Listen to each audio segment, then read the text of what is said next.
actually mean to be service-oriented?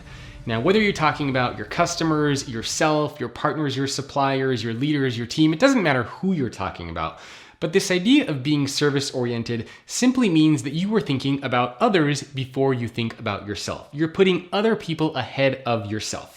This also means that you're understanding, meaning that you are practicing empathy, which is something we talked about in a previous video. And it's this idea of putting yourself into somebody else's shoes, understanding somebody else's perspective, essentially feeling what somebody else feels. Being service-oriented also means that you are observant. You have to understand someone before you are effectively able to serve them.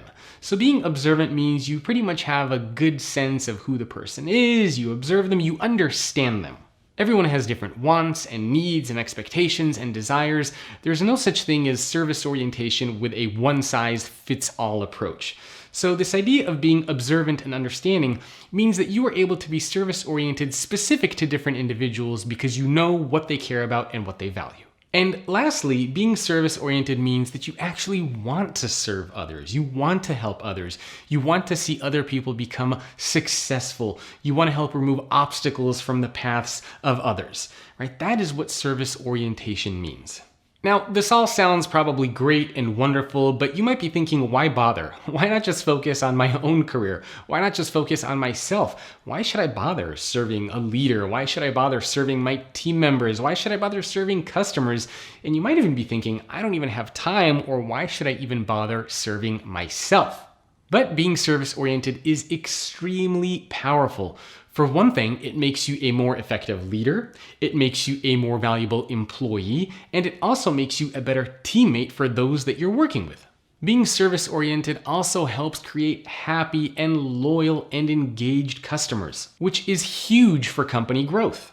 Consider that nearly 70% of customers will leave a brand after just one bad experience. And think of the flip side of that. If you provide great customer experiences, your customers are going to keep coming back. They're going to keep telling other people about how great your brand is, how great your company is, and in turn, your organization will see significant ROI.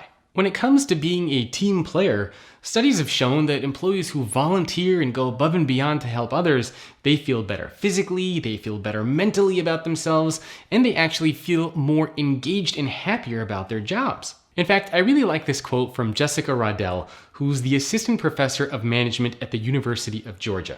And she said, overwhelmingly, employees who volunteered gave more time and effort to their jobs, were more willing to help out their colleagues, talked more positively about their companies, and were less likely to do detrimental things like cyberloaf or waste time on the job.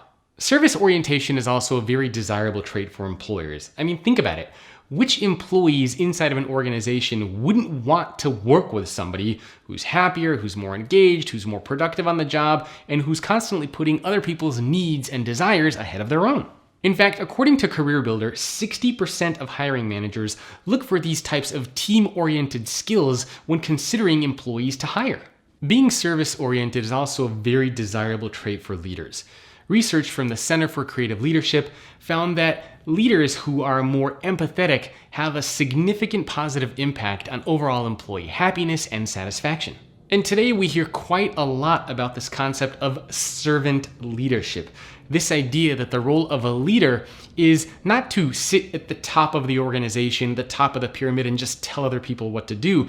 But instead, the role of a leader is to, in a sense, to be at the bottom of the organization, propping everybody else up. The role of a leader is to actually serve others, not to have others serve you. Over the years, I've had the opportunity to interview hundreds of executives at different roles within organizations, ranging from CEOs to CHROs, CTOs, CIOs, you name it, and I've had the opportunity to interview them. And one of the things that I find consistently across the board is this emphasis on servant leadership, this change in leadership mentality that the role of a leader is actually to help others.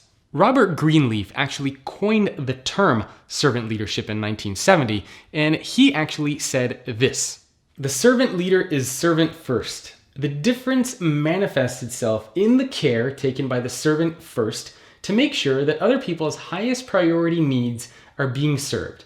The best test and difficult to administer is Do those served grow as persons? Do they, while being served, become healthier, wiser, freer, more autonomous, more likely themselves to become servants? And what is the effect on the least privileged in society? Will they benefit or at least not be further deprived? Thanks for watching. Hope you enjoyed that. Check out futureofworkpodcast.com for more content. And do me a favor, leave a review on Apple Podcasts or whatever your preferred channel is. Thank you.